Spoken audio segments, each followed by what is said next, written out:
नमस्कार साथियों, मैं अभिनंदन वशिष्ठ। मेरे YouTube चैनल हिंदी व्याकरण सागर में आपका स्वागत है। आज हम कुछ जानकारी साझा करना चाहते हैं जो व्याकरण से संबंधित एक महत्वपूर्ण टॉपिक है हिंदी व्याकरण के अंदर, संकेतवाचक या सार्वनामिक विशेषण। विशेषण के जो 4 भेद हैं, 2 भेद और भी हैं परंतु मुख्यतः 4 भेद हैं। उनमें एक ये भी है, गुणवाचक, संख्यावाचक, परिमाणवाचक और संकेतवाचक या सार्वनामिक विशेषण। ये वैसे कोई भेद नहीं है, ये तो सर्वनाम है परंतु रूप परिवर्तित होकर के किस में पहुंच गए हैं, वो आपके विशेषण में। तो इस सर्वनाम विशेषण को समझने से पूर्व हमें सर्वनाम के बारे में जानकारी करनी होगी। तो थोड़ी सी सर्वनाम के बारे में जानकारी कर लेते हैं। इसके बाद हम संकेतवाचक या सार्वनाम विशेषण के बारे में जानकारी करेंगे। तो देखिए, मैंने यहाँ पर 11 सर्वनामों को लिखा है जो कामदेव प्रसाद गुरु के द्वारा बताए गए हुए हैं। मैं, तू, वह, यह, कोई, कुछ, कौन, क्या, जो, सो और आप। अब देखिए, मैं, तू और वह, ये हो गया आपका पुरुषवाचक। वह और यह, वह पुरुषवाचक में भी है और निश्चयवाचक में भी है। तो निश्चयवाचक में कौन से हो गए आपके, वह और यह। अनिश्चयवाचक कोई, कुछ। प्रश्नवाचक कौन, क्या। जो और सो संबंधवाचक, वह, आप, निजवाचक। ये 6 सर्वनाम के भेद हो चुके हैं आपके। तो सर्वनाम के भेद कितने आपके, 6। अब प्रश्न उठता है कि इनका इनसे क्या मतलब है। तो इनका ही मतलब है इनसे पूरा की पूरा। ये मूल रूप में सर्वनाम है परंतु वाक्य में जाकर के परिवर्तित किसमें हो रहे हैं, आपके सार्वनामिक विशेषण में। अब प्रश्न यहीं से उठता है सबसे पहले तो कि किन किन सर्वनामों का प्रयोग सार्वनामिक विशेषण या विशेषण के तौर पर प्रयुक्त तो नहीं हो सकता। तो पुरुषवाचक और निजवाचक। दूसरा प्रश्न उठता है, इन भेदों में से पूछे तो मैं, तू और आप के अलावा, यानी संकेतवाचक विशेषण के अंतर्गत मैं, तू और आप, इन तीनों सर्वनामों का प्रयोग संकेतवाचक या सार्वनामिक विशेषण या विशेषण के किसी अन्य भेद में नहीं हो सकता है। पुरुषवाचक और निजवाचक को छोड़ करके मैं, तू और आप को छोड़ करके। फिर प्रश्न उठेगा, साहब पुरुषवाचक का हो तो रहा है परंतु वह निश्चयवाचक है ना आपका, वह पुरुषवाचक तो है ही है वह, परंतु ये किसमें आ रहा है आपका, निश्चयवाचक में भी आ रहा है। तो कितने प्रयुक्त हो सकते हैं, निश्चयवाचक, अनिश्चयवाचक, प्रश्नवाचक और संबंधवाचक, ये विशेषण के रूप में प्रयुक्त हो सकते हैं। तो संकेतवाचक सार्वनामिक विशेषण कितने प्रकार का हो गया आपका, 4 प्रकार का। निश्चित संकेत, अनिश्चित संकेत, प्रश्नवाचक संकेत और संबंधवाचक संकेत। पुरुषवाचक संकेत नहीं होगा और निजवाचक संकेत नहीं होगा। अब यदि आपको सर्वनाम से संबंधित कोई भी उत्तर देना है तो यहीं से देना। जैसे आपसे पूछ लिया आप किस प्रकार का सर्वनाम है। अब कई अध्यापक कंफ्यूज है, साहब आप तो पुरुषवाचक में भी आता है, वो पूछ रहा है कि आप किस प्रकार का सर्वनाम है। तो आप सर्वनाम मूल रूप में निजवाचक है। यहां तो प्रयोग किया जाता है तू के स्थान पर, आदर हेतु आप कर देते हैं। जैसे तू बैठ जा और तू के स्थान पर आप बैठ जाइए, तो क्या कर दिया, तू के स्थान पर आप, किसके लिए, आदर हेतु। वह में भी होता है यानी वह के स्थान पर, यानी अन्य पुरुष में भी होता है। परंतु यदि पूछे कि आप किस प्रकार का सर्वनाम है तो उत्तर क्या रहेगा आपका, हमेशा निजवाचक। ठीक है। अब देखिए, जानकारी करते हैं संकेतवाचक या सार्वनामिक विशेषण। तो संकेतवाचक या सार्वनामिक विशेषण की जानकारी करने से पहले हमने सर्वनामों के बारे में बताया था, तो एक फंडा याद रखना है। सर्वनाम प्लस संज्ञा प्लस कथन, संज्ञा के बारे में प्लस क्रिया। क्या कह रहा है वो आपका, सर्वनाम, सर्वनाम के तुरंत बाद संज्ञा, और संज्ञा के बारे में क्या होगा आपके आगे, कथन, और फिर क्या होगी आपकी क्रिया। ठीक है। तो सबसे ज्यादा जो कंफ्यूज करने वाला है आपका वह है, जो सबसे ज्यादा कंफ्यूज करने वाला कौन सा है आपका सर्वनाम, वह है। इसको पुरुषवाचक में करें, निश्चयवाचक में करें या संकेतवाचक में करें। अब देखिए, वह को ही लेते हैं अपन। वह पढ़ रहा है, वह पढ़ रहा है।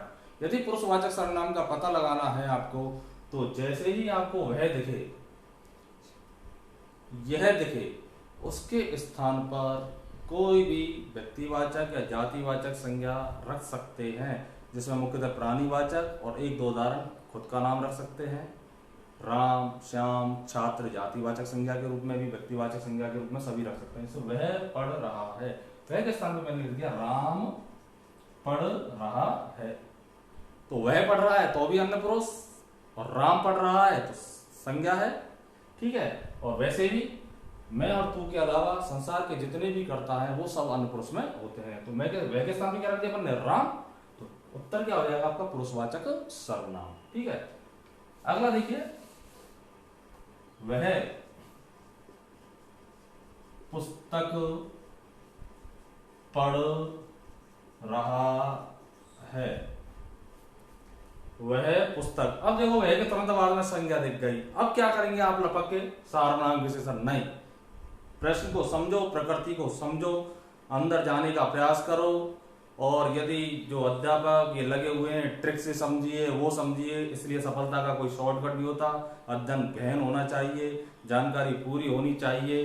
प्रश्न को घुमा कर दिया जाता है आजकल, ये ट्रिक वगैरह ये सब केवल आपकी जो टीआरपी, तो टीआरपी तो टेलीविजन रेटिंग में आएगा आपका, तो टेलीविजन में तो है आपका ये, परंतु तो ऐसा नहीं करना है आपको। वह पुस्तक पढ़ रहा है और वह पुस्तक पढ़ रहा है, अब कैसा वह की ओर संकेत है ना, फिर कंफ्यूज, तो वह के स्थान पर राम रख के देखो, सबसे पहले राम पुस्तक पढ़ रहा है, सही बैठ रहा है, फिट बैठ रहा है, इसका मतलब ये क्या हो गया आपका, पुरुषवाचक। इसके स्थान पर क्रिया बदल सकती है, वह पुस्तक पढ़ रही है, जबकि निश्चयवाचक और सार्वनाम विशेषण की कभी भी क्रिया नहीं बदलेगी, वो क्रिया वह के हिसाब से नहीं होगी, इसके हिसाब से होगी, संज्ञा के हिसाब से।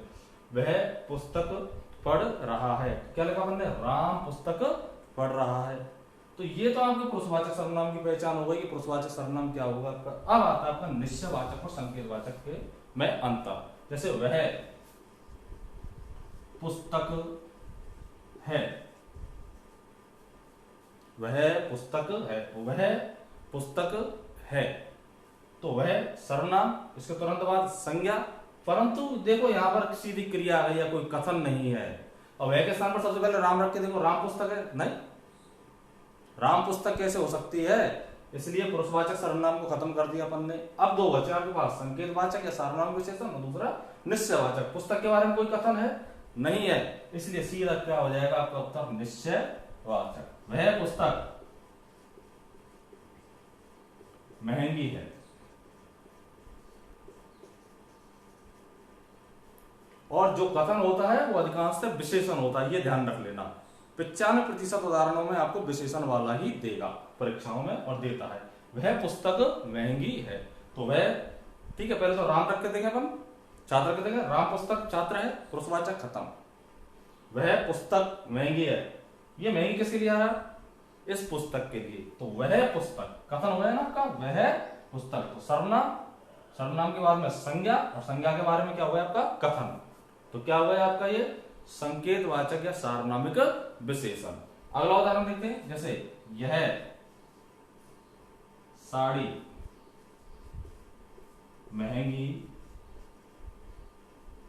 अलग लिख देते हैं, यह साड़ी नीली है, यह साड़ी नीली है, तो यह साड़ी, साड़ी की ओर संकेत हो रहा है या नहीं, इसको देखने के लिए सर्वनाम सबसे पहले ये देख लिया अपन ने, संज्ञा देख लिया साड़ी को, उसके बाद एक कथन किसके लिए आया, साड़ी के लिए, फिट बैठ रहा है यहाँ पर, बिल्कुल सही है। आंख मीच करके क्या हो जाएगा आपका, संकेतवाचक या सार्वनामिक विशेषण हो जाएगा। अगला देखिए, अभी मैं यह वाले उदाहरण ले रहा हूं, बाद में वह वाले भी लूंगा आपका, सॉरी यह और वह वाले ले रहा हूं, बाद में दूसरे भी लेंगे अपन, परंतु मुख्यतः जो कंफ्यूज यह और वह वाले में ही होती है, कंफ्यूजन होता है, सॉरी। यह साड़ी नीली है। अब देखिए, ये घोड़े तेज दौड़ते हैं, ये घोड़े तेज दौड़ते हैं, तो ये सर्वनाम बहुवचन रूप है यह का, निश्चयवाचक का, और वह का बहुवचन रूप क्या आपका, वे, तो ये घोड़े तेज दौड़ते हैं, ये तेज दौड़ते हैं किसके लिए आया, घोड़ों के लिए, तो घोड़ों के बारे में कथन आ गया आपका। अब घोड़े क्या आपका संज्ञा, और संज्ञा से पहले क्या रहा आपका सर्वनाम, तो ये घोड़े, अब यहाँ पर ये किस स्थान पर बहुवचन, छात्र घोड़े तेज दौड़ते हैं, तो नहीं होगा आपका, तो पुरुषवाचक खत्म। और ये घोड़े तो सब निश्चयवाचक तो हो सकता नहीं, ये संकेत कर रहा है, तो निश्चयवाचक की पहचान कैसे करेंगे, तो इसकी भी पहचान है सर्वनाम प्लस संज्ञा, इसके तुरंत बाद में क्रिया होगी, इसके तुरंत बाद में क्या होगी, आपकी क्रिया होगी। जैसे ये घोड़े हैं, यह साड़ी है, वह पुस्तक है, जैसे ये रहा ना आपका निश्चयवाचक। अगला देखिए,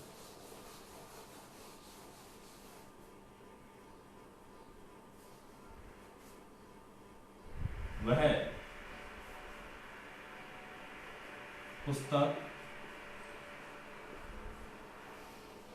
खूब बिक रही है। वह पुस्तक खूब बिक रही है, ठीक है, वह पुस्तक खूब बिक रही है। तो वह सर्वनाम है, बिल्कुल है। पुस्तक संज्ञा है, ठीक है। तुरंत बाद में क्रिया नहीं है। और खूब बिक रही है किसके लिए आ रहा है, पुस्तक के लिए, ठीक है। क्रिया किसके हिसाब से हो रही है आपकी, मान लो यहाँ पर अखबार होता, वह अखबार खूब बिक रहा है, तो वह पे तो कोई प्रभाव ही नहीं पड़ने वाला, केवल पड़ेगा तो आपका पुरुषवाचक में क्रिया पे पड़ेगा आपका वह के हिसाब से प्रभाव, यहाँ पर पुस्तक के हिसाब से। तो क्या हो जाएगा आपका, ये सार्वनामिक विशेषण हो जाएगा। क्या हो जाएगा आपका, सार्वनामिक विशेषण हो जाएगा, ठीक है। अगला उदाहरण, वह बांसुरी बजा रहा है। अब देखिए, वह सर्वनाम, बांसुरी संज्ञा। अब बजा रहा है, बांसुरी के लिए आ रहा है या वह के लिए आ रहा है, ये देखिए आप गौर से देखिए, पढ़िए। वह बांसुरी बजा रहा है, ये बांसुरी के लिए आ रहा है, बजा रहा क्रिया पूरी संयुक्त क्रिया है जो, या वह के लिए आ रहा है। अब यहां ऐसे प्रश्नों में कंफ्यूज हो जाते हैं। तो वह बांसुरी बजा रहा है, तो यहां पर सबसे पहले मैंने बताया ना, कोई नाम रखो अपना, जैसे राम बांसुरी बजा रहा है, छात्र बांसुरी बजा रहा है, बन गया ना आपका। तो क्या हो गया, वह पुरुषवाचक सर्वनाम हो गया। क्या हो गया आपका, पुरुषवाचक सर्वनाम। यही जानकारी करनी है हमको। अगला देखिए,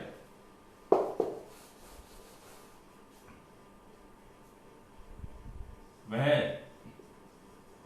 घोड़ा गाड़ी है, वह घोड़ा गाड़ी खींचता है, और वह घोड़ा गाड़ी खींचता है। तीन उदाहरण, तीनों जगह पर वह। अब देखिए, वह सर्वनाम, घोड़ा गाड़ी संज्ञा, और तुरंत बाद में क्रिया। राम रख के देखो, यहाँ पर राम घोड़ा गाड़ी है, तो राम घोड़ा गाड़ी थोड़ी होगा, छात्र घोड़ा गाड़ी है तो छात्र घोड़ा गाड़ी थोड़ी होगा। तो क्या हो गया आपका, घोड़ा गाड़ी के बारे में कोई कथन है पीछे, नहीं है, निश्चयवाचक। वह घोड़ा गाड़ी खींचता है, और वह घोड़ा गाड़ी खींचता है। तो राम घोड़ा गाड़ी खींचता है, ऐसे थोड़ी होगा। देखिए, शिरोरेखाओं को अकेले यहाँ पर शिरोरेखाओं को अलग कर दिया है, और दो प्रकार के वाक्य बना दिए गए हैं। यहां देखिए, वह घोड़ा गाड़ी खींचता है, तो क्या खींची जा रही है यहाँ पर, घोड़ा गाड़ी, और यहाँ क्या खींची जा रही है, गाड़ी। यहाँ किसके द्वारा खींची जा रही है गाड़ी, घोड़े के द्वारा, और यहाँ किसके द्वारा खींची जा रही है, वह के द्वारा। तो राम घोड़ा गाड़ी खींचता है, छात्र घोड़ा गाड़ी खींचता है। तो क्या बन गया आपका, ये पुरुषवाचक सर्वनाम। क्या हो गया आपका, वह घोड़ा गाड़ी खींचता है। परंतु इस उदाहरण में देखिए, वह घोड़ा गाड़ी खींचता है, तो गाड़ी खींचने का काम कौन कर रहा है, घोड़ा। गाड़ी किसके द्वारा खींची जा रही है, घोड़े के द्वारा, ठीक है। तो वह घोड़ा गाड़ी खींचता है। तो राम घोड़ा गाड़ी खींचता है, नहीं, राम तो घोड़ा गाड़ी खींचता है। तो ये क्या हो गया, वह घोड़ा, वह सर्वनाम, घोड़ा संज्ञा, और कथन क्या है, गाड़ी खींचता है। तो ये क्या हो गया आपका, सार्वनामिक विशेषण। और ये क्या हो गया आपका, पुरुषवाचक, और ये क्या हो गया आपका, निश्चयवाचक सर्वनाम। आया कुछ समझ में, बहुत महत्वपूर्ण उदाहरण है। इससे सब सारे कंफ्यूजन क्लियर हो जाएंगे। अच्छे अच्छे अध्यापकों का दम निकल जाता है इस टॉपिक को पढ़ाने में। आप देखिए,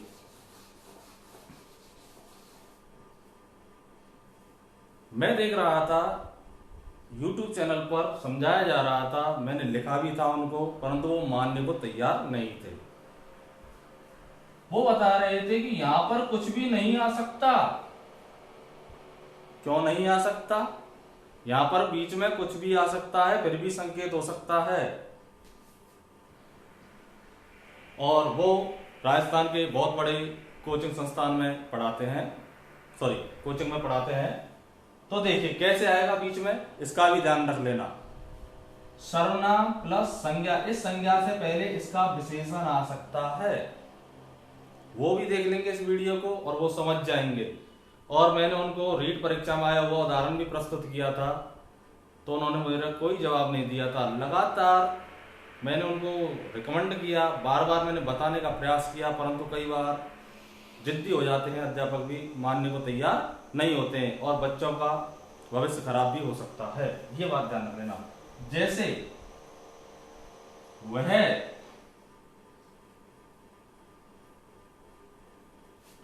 मेरी पुस्तक है, ये उदाहरण लिखा मैंने। तो वह मेरी पुस्तक है, ठीक है। इस चलो आपको सुविधा के लिए मेरी जगह पर अच्छी लिख लेता हूं मैं, वह अच्छी पुस्तक है। तो तीनों जगह चलेंगे। सबसे पहले अपन कोई भी संज्ञा शब्द नाम रखेंगे वह के स्थान पर। राम अच्छी पुस्तक है नहीं बैठेगा, पुरुषवाचक सर्वनाम खत्म। अब आते हैं आपके संकेतवाचक और निश्चयवाचक में आते हैं। तो वह, ठीक है, सर्वनाम, अच्छी, विशेषण, ठीक है, कोई दिक्कत नहीं है। पुस्तक, ठीक है, और पुस्तक के बाद में क्रिया। पुस्तक के बारे में कोई कथन है, संज्ञा है, पुस्तक के बारे में कोई कथन है नहीं है। तो ये क्या हो गया आपका निश्चयवाचक सर्वनाम हो गया। क्या हो गया आपका निश्चयवाचक सर्वनाम। वह अच्छी पुस्तक महंगी है, वह अच्छी पुस्तक महंगी है। अब देखिए वह के बाद में अच्छी विशेषण आ रहा है, फिर क्या आ रहा है आपका पुस्तक। अब ये वह अच्छी के लिए आ रहा है, पुस्तक के लिए आ रहा है। पहले तो ये देखिए, पहले तो राम लगाकर ही देख लीजिए आप, राम अच्छी पुस्तक में ये खत्म हो जाएगा आपका। अब निश्चयवाचक और सर्वनाम विशेषण। तो वह पुस्तक महंगी है, तो पुस्तक से कोई फर्क, अच्छी से इसके ऊपर कोई प्रभाव पड़ने वाला नहीं है, वह के ऊपर ये संकेतवाचक विशेषण ही रहेगा। अगला उदाहरण एक और, वे दिन मुझे आज भी याद हैं, ठीक है। वे का बहुवचन वे, सर्वनाम, उसके बाद संज्ञा दिन, और दिन के बारे में कथन मुझे याद, आज भी याद है। तो दिन के बारे में कहा जा रहा है, ठीक है, वे दिन मुझे आज भी याद है। तो देखिए वे दिन, तो वे दिन, वे किसकी ओर संकेत कर रहा है, दिन की ओर। तो क्या बन गया आपका संकेतवाचक या सर्वनामिक विशेषण। वे के स्थान पर छात्र लिख सकते हैं, छात्र दिन मुझे आज भी याद है। राम कुछ भी लिखो नहीं बैठेगा आपका। तो वे दिन मुझे आज भी याद है। अब देखिए इस दिन से पहले कोई भी इसका विशेषण आ सकता है, संख्यावाचक आ सकता है, परिमाणवाचक आ सकता है, गुणवाचक आ सकता है, परंतु कथन बाद में होना चाहिए तो संकेतवाचक विशेषण रहेगा। उन्हीं का उदाहरण दे रहा हूं मैं। वे 7 दिन मुझे आज भी याद है, वे 7 दिन। तो वे किसके लिए आ रहा है, दिन के लिए। तो इससे क्या फर्क पड़ रहा है, ये तो इसकी संख्या बता रहा है। वे अच्छे दिन मुझे आज भी याद है, वे बुरे दिन मुझे आज भी याद है, परंतु उनका फंडा क्लियर नहीं है। मैं आप भी बता रहा हूं उनका फंडा क्लियर नहीं है।